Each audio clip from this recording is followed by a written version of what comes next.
Hello everyone, welcome back to another session of Analytica. I, HIMANSHU Shukla, welcome you all.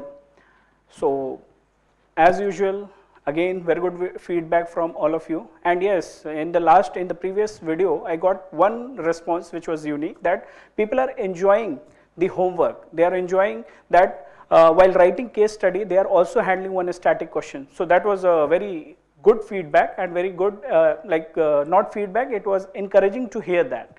So thank you, and today also, as usual, as a part of the ritual of Analytica session, I will give the homework. So do enjoy that as well.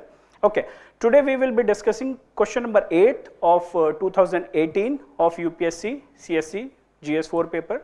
So till now we have covered 2020 and 2019 questions, that is case studies. Okay, so before starting, again as part of ritual, let me tell you that don't simply watch the video, pause the video, go read the question in the description box, or here also I will show the question, read it, then only attempt it. Okay, read, attempt, and then watch the video. That will help you. Okay, so here is the question for all of you.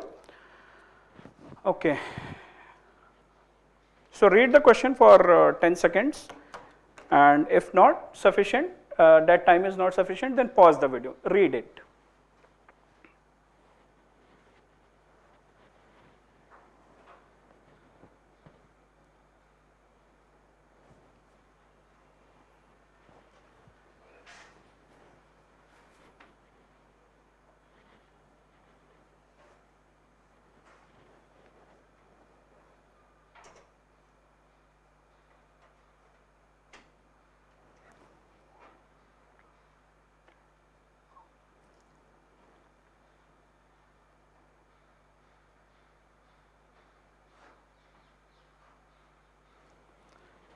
Okay, so I hope by now you would have read the question. If not, then pause the video and read it thoroughly to understand that what will you write.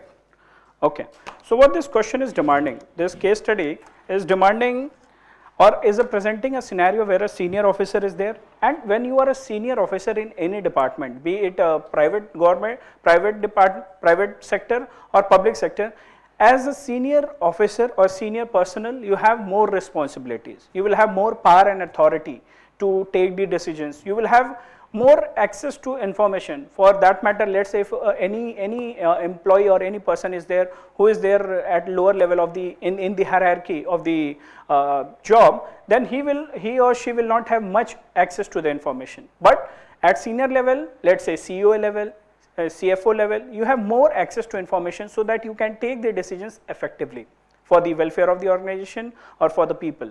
So that way in civil services also, as a senior officer, you have more responsibilities, more power and authority, and more access to information.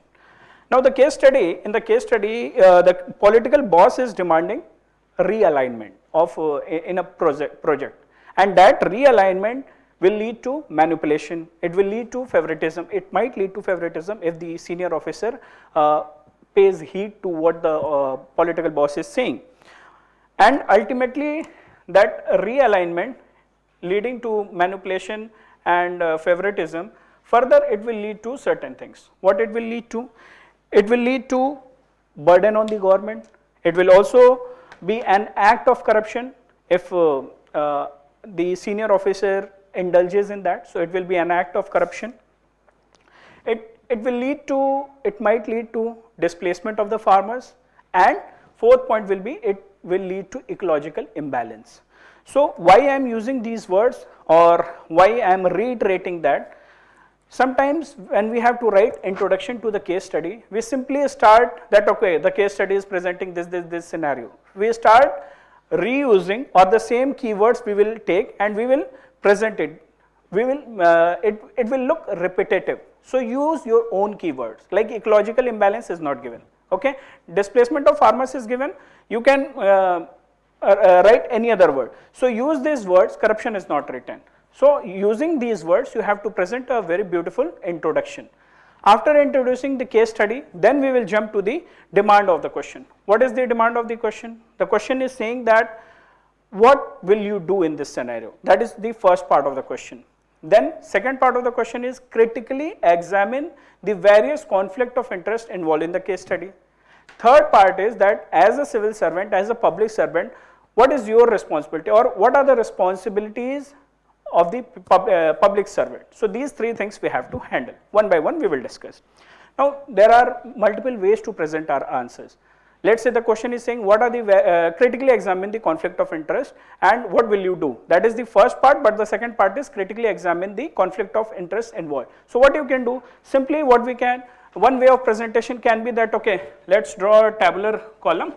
Here we will write conflict of interest, and for every conflict of interest we will write, okay, what will I do? So that is one way.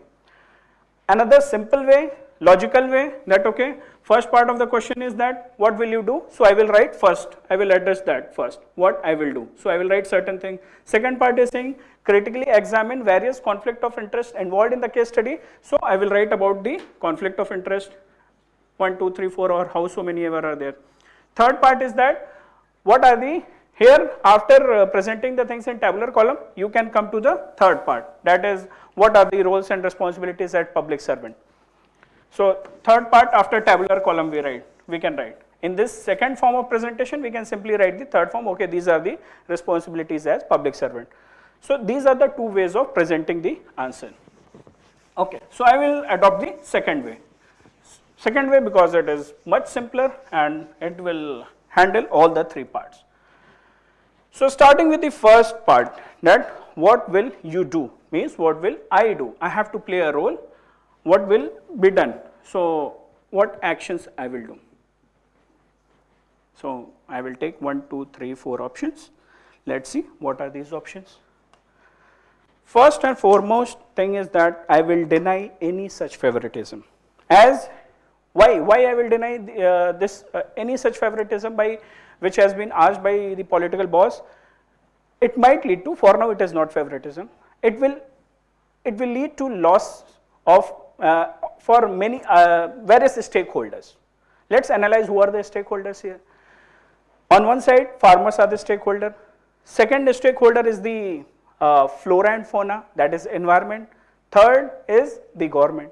So why I will deny, because it involves loss to many stakeholders who are voiceless, that is flora and fauna, they don't have any voice. So we have, you know that in I think Ecuador, they have given or they have considered this ecological right has to be, the civil servant or the government has to be custodian. In Uttarakhand also the High Court has told that the civil servants or the authorities, they have to be the custodian for the Ganga, the national park, the flora and fauna, right?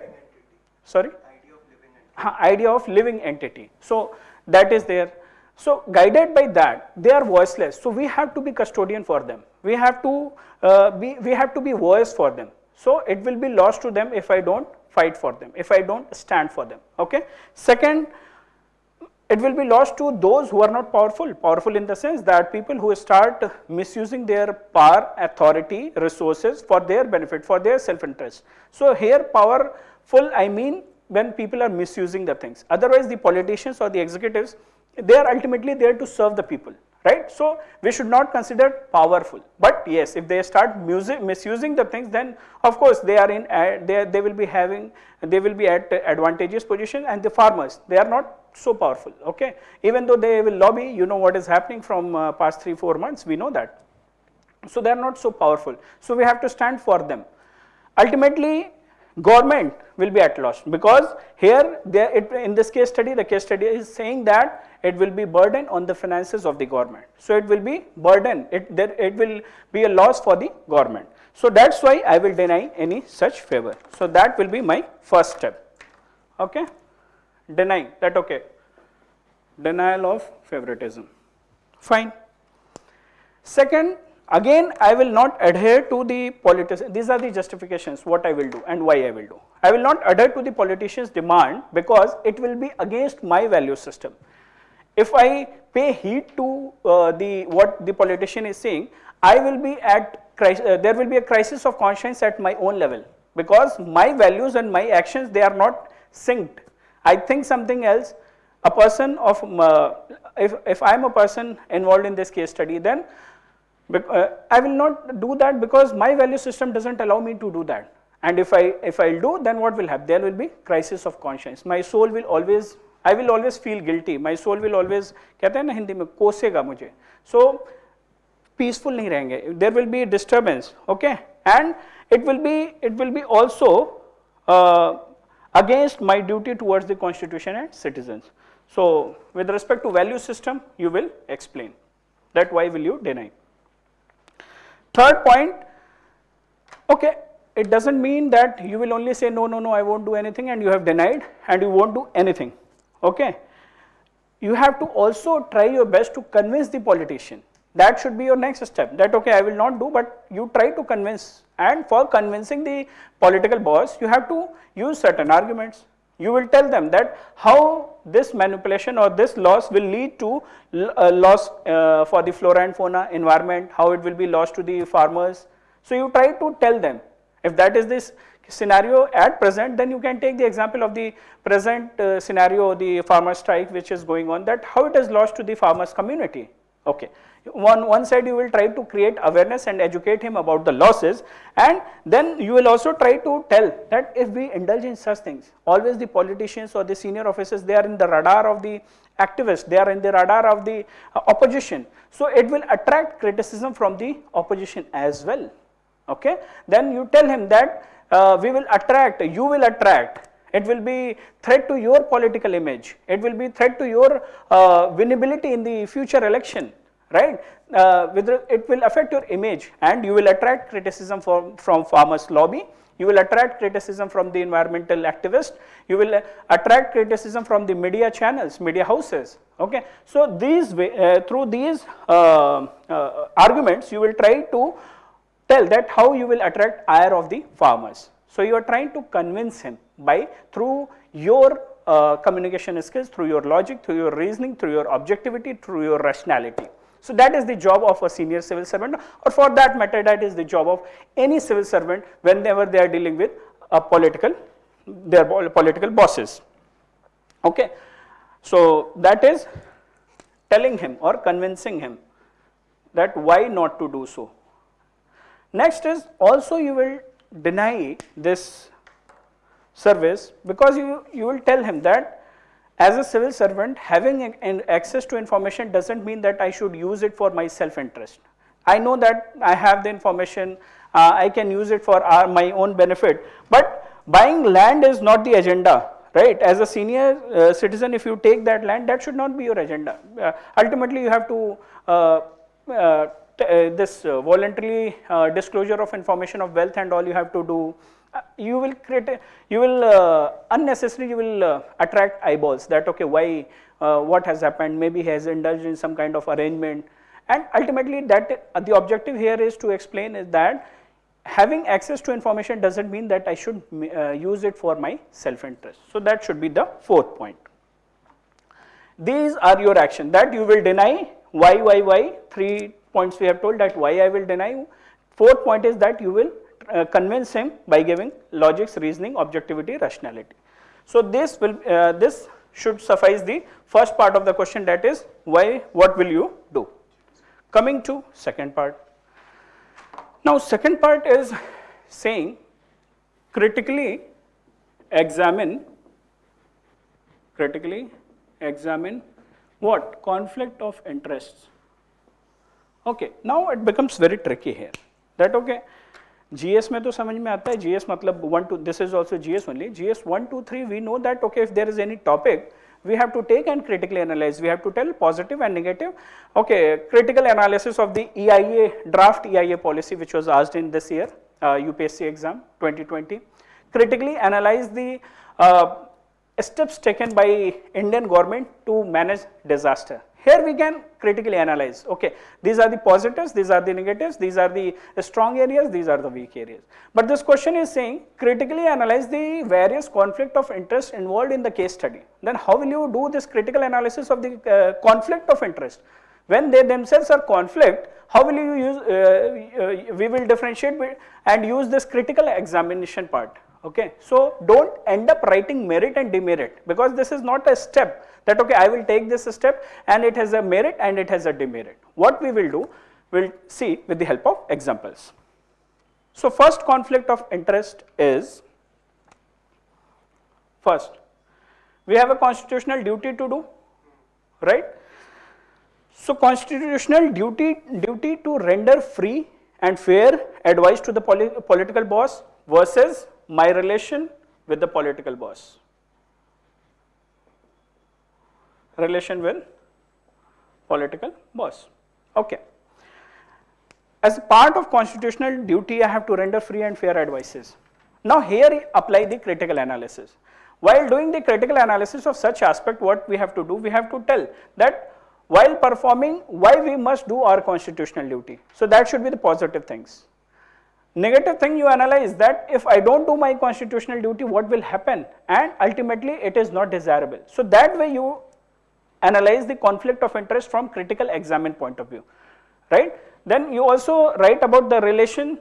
Maybe for this part you can write positive, that why you should do, and relation with political boss analyze in a negative manner, that okay, even if I don't maintain it, that is fine, because ultimately I am adhering my values to my, I am adhering to the constitutional values. I am doing my duty with objectivity.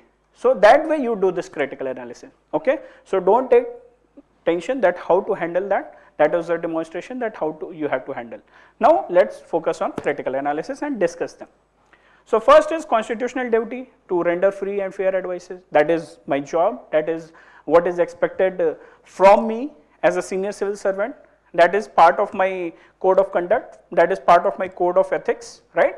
So I should do that, because ultimately that way the balance of the between the political executive and the permanent executive is maintained. Otherwise it will lead to politicization of bureaucracy. Whatever I am saying, same analysis as part of critical examine you have to do. It will lead to politicization of bureaucracy. It will lead to favoritism. It will lead to corruption, right? So this is one, that whether I have to follow my constitutional duty or shall I maintain my relation with the political boss who is temporary. Tomorrow some other political boss will come, and this political boss, even though relation, what relation we are talking about here? Only relation is that I have to be objective, I have to give neutral advices, I have to give impartial advices. What will I will do by maintaining relation? But yes, relation with political boss, if it gets disturbed, how it will affect? See how we are doing this transition. On one side we are discussing positive things and now negative things. The problem is that if I am working at a workplace and my boss, it can be political boss or any boss, if I am not in good terms with him or her, then I won't feel like going to the place again and again. Always there will be tension there will be friction between both of us, and it will disturb the work environment, it will disturb the work culture, and ultimately I won't feel good. If the political boss is having that much of power or influence, then they will also use it for negative things, unnecessary transfers, unnecessary postings, harassment, right? Sometimes they end up misusing using their money and muscle power.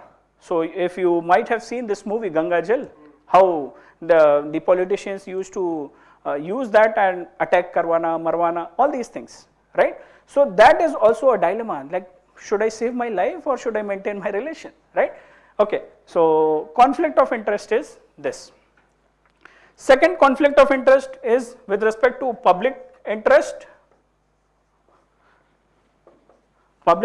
versus personal interest. Now here in this land acquisition, I have to take care of the people, I have to take care of the public. Here the public is, who are the public? Farmers, okay, and ultimately that public is paying taxes, not only farmers, everybody is paying taxes, and that tax is being used by the government for acquisition. And the case study is saying that if we go for any kind of realignment, it will be burden on the government itself, right? So that public interest, shall I take care of the people, their rights, their welfare, or shall I consider the personal interest of mine where I will get a land, or shall I consider the personal interest of my boss and collusive thing together so that it will benefit both of us? That should I take care, or shall I only think about the people, public, the citizen of the country? Okay, so that way you have to justify, you have to tell. Next conflict of interest, Next conflict of interest is with respect to self-interest versus ecological interest. Okay. So self-interest again, that okay, land for myself, good relation with the political boss. Okay, what is the next point? Self-interest versus ecological interest. Okay. Self-interest again, good relation with the political boss, getting land, and that too everything is legal, nobody will question me. So shall I take care of my self-interest? Anyways, since I am a senior civil servant, I will get retired as well, so no problem, everybody is in win-win situation. Or to think about ecological concerns, ecological interest. As we discussed that in the introduction, living entity, custodian of the living entities, okay, or taking care of the natural rights of the people, of the voiceless, that is flora and fauna, or to think broadly, having more than, not having IQ, not having EQ, thinking about SQ, that is spiritual quotient, that everybody is linked, we all are linked, we all have commonalities, the environment, the nature belongs to everyone. Shall I be guided by that? And I should take and protect the interest of the flora and fauna and ecology, that is ecological balance is needed for the broader cause, that is sustainability aspect. Okay, so thinking like that, then shall I be guided by that interest or shall I be guided by the self-interest? Next, conflict of interest. Now think within government, at the level of government itself. The fourth conflict of interest, think within the government itself. Within the government, you are dealing with this political boss. Now, listening to that political boss, paying heed or taking his advice, taking orders from him, shall that be maintained, or taking care of fiscal prudence? That is government's, not burden on the government, not putting burden on the exchequer. So shall I take care of the fiscal prudence or guided by the values of fiscal prudence, or shall I maintain and take orders from the political boss and not creating unnecessary tension? That is another conflict of interest. Okay. So political executive and his order or advice, definitely he will not do until unless you advise him, and until unless he is satisfied that okay, nothing will be go against him. Ultimately, if you tell that okay, no, don't do that, he will find his way if he had to do. He will use his muscle power, the money power, he will use his influence, and he will get it done if you say no. But for no, political executive and his advice and orders versus fiscal prudence. This is within government, at the level of government. Next and last conflict of interest is with respect to the access to information. Now I have access to this information of land, of what is going to happen. I have this access to information with respect to the implementation of policy. Can I use that data or that information, so maintaining the confidentiality of the information, or using it for my self-interest, or using it for the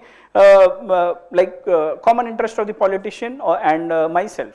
So how that data should be used, that is the another responsibility. That is, so when we are in that responsible position, so I have that conflict of interest. What shall I do?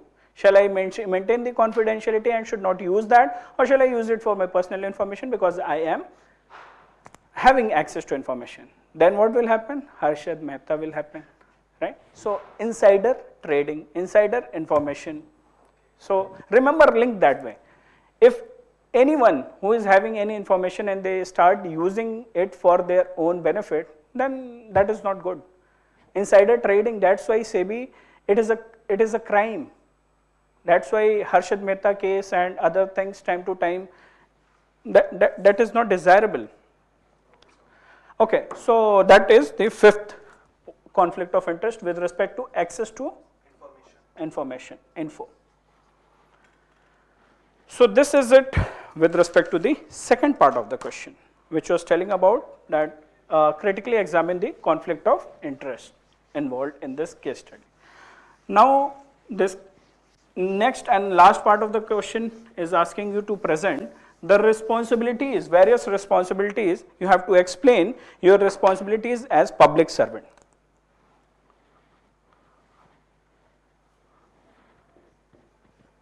Responsibilities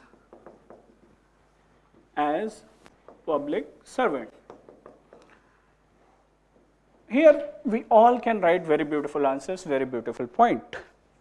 So I am not going to tell that what all responsibilities as a public servant we should perform or we should do. Rather, I will tell you the categories on which we should think. Okay, that will attract, we will attract more dimensions, we will attract more points. So responsibility as a public servant towards constitution. Okay, so on one side we have constitution. From constitution, who has made this constitution? We, the people of India. That is, we have responsibility towards the citizens. Fine. Then as from All India Services, if I am a senior civil servant, then I have to work with the government. At the end, I have to work with the government. So at the level of government, I have certain responsibilities, right? Also, at broader level, as I told, be guided by the spiritual quotient. You have to be custodian of the, High Court has also told, for the living entity. So you have responsibilities towards ecology, that is environment. And ultimately, you have to be responsible. You have a responsibility towards your own self. Right? So these are the 5 dimensions where you have to think that what are my responsibilities as a public servant at all these 5 levels, and when you will, trust me, when you will write these 5 categories, you will get more points. More points in the sense of not marks, you will get more points, you will be able to retrieve more information, more points to write that as a responsibility, as a civil servant, I have a responsibility in all these dimensions. Okay, one by one. Responsibility as a public servant with respect to the constitution. Yes, with respect to constitution, I have certain obligations. I have certain obligation as a All India service, as a civil servant, I have certain obligations to perform. It gives, the constitution gives us the authority. I have to be responsible for that, responsible in using that authority, responsible in enjoying that authority, exercising that authority. So that you have to be responsible towards the constitution. Under constitution, we have DPSP, fundamental duties. So as a citizen also you have a fundamental duty, and as the part of the government, you have to take care of the objectives of DPSP that ultimately the government should implement or should be guided by the DPSP for the welfare of the people. So that is another responsibility.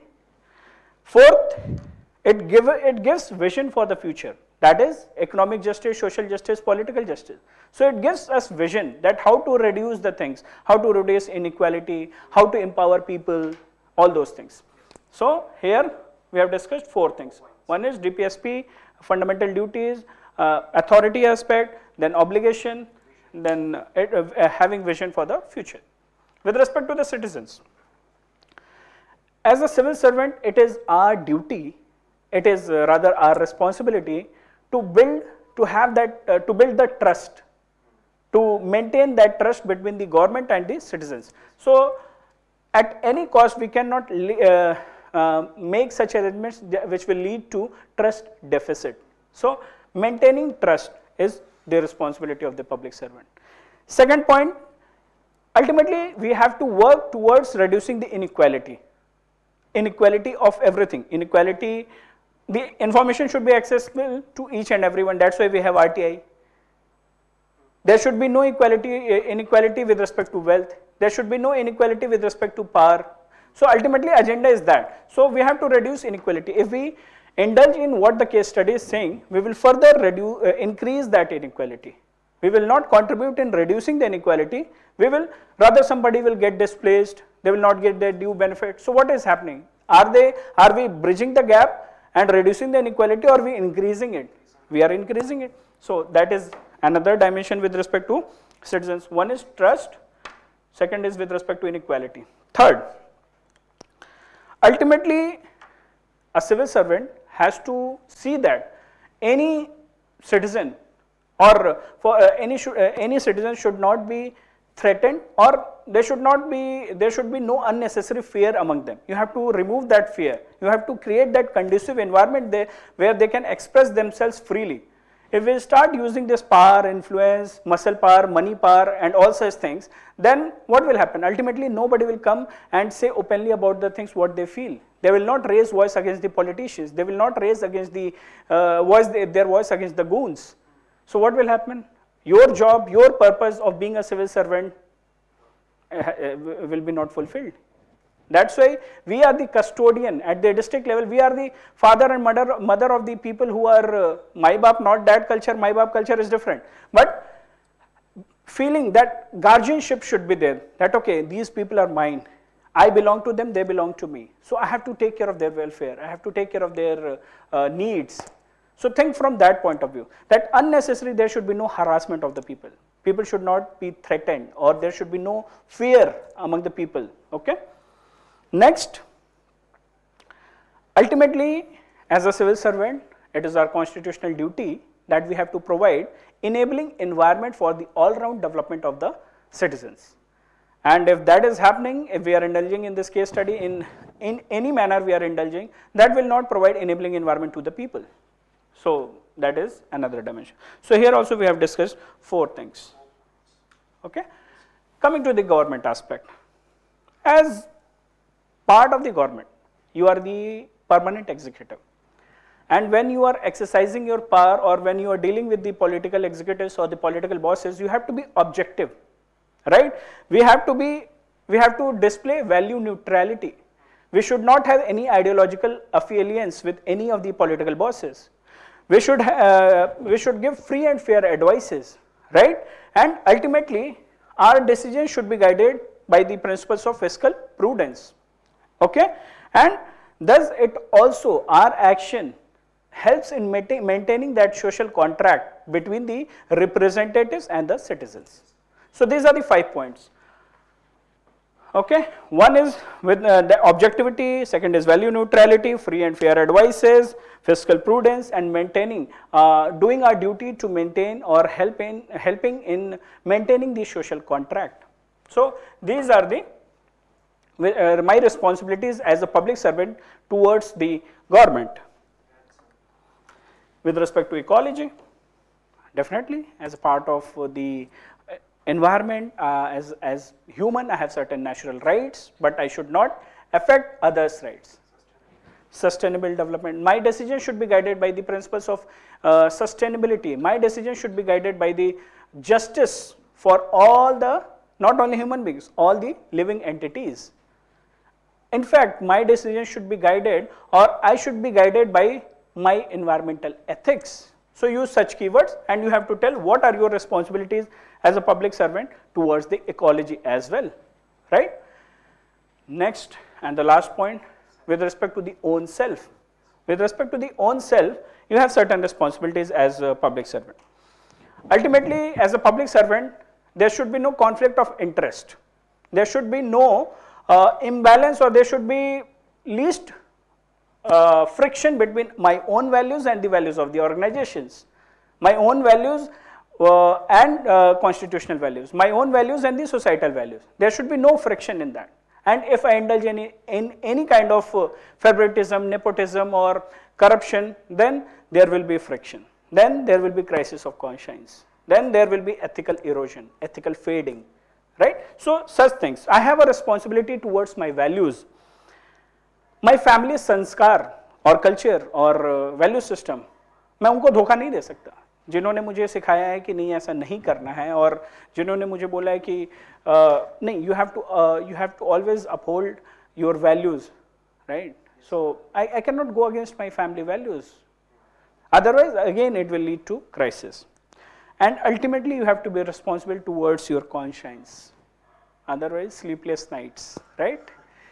तो क्यों sleepless nights करना? Let's sleep peacefully. Sleep is most important thing, right? It gives us energy. और सारी बीमारियों से भी बचाता है. Okay, that session some other day. Role model, हाँ, definitely. Ultimately, what kind of values you are practicing, the same thing will be precedent. You will be a role model for your kids in the family, your own kids, or in your relation. So what you will do, people will see, okay, we have to also do the same thing when I will become the civil servant. So you know how people are around. You have certain friends who want to join civil services for Bangla, Gadi, corruption, or somebody wants to increase their ladder, they want to increase on the social status ladder, or somebody wants to serve really. So people are there, they have different motivation. So that's it for today's discussion. I think you have got sufficient point. Now comes the most interesting part, is it? Yes. Is it the only most interesting part or discussion also? Okay, so we have two homework today. What is the first homework? Now this question was dealing with land acquisition. So we have this LAR Act, LAAR Act, that is Land Acquisition and Rehabilitation Act 2013. So I'm not asking you the features of that act, rather I want you to mention in the comment section, just mention the rights of the people, rights of the farmers, rights of the citizens, rights of the people who will get the compensation. What are their rights? If I will ask you to write features, you will end up mentioning all the features. Okay, they should be given 4 times the compensation, this, that. I don't want all those things. You have to just tell me what are the rights which has been given under this act to the citizens, to the people who will be a stakeholder in that scenario. That is the first homework. Second, now there was a dilemma, there was a civil servant involved, there was a senior civil servant, public servant involved. So I want you to find any one example where you can quote any administrator, any civil servant who was able to effectively manage this conflict of interest, and ultimately they didn't pay heed to this pressure or the this lalach. They were not guided by that. So take any example and write it in the comment section. Don't give me 2-3 examples, just one example would be sufficient. And before posting it, make sure that you are not repeating that example what your friends have mentioned in the comment section. So these are the 2 homework for you today, and that's it. Next we will meet with the question number 9. Okay, take care, enjoy, bye bye.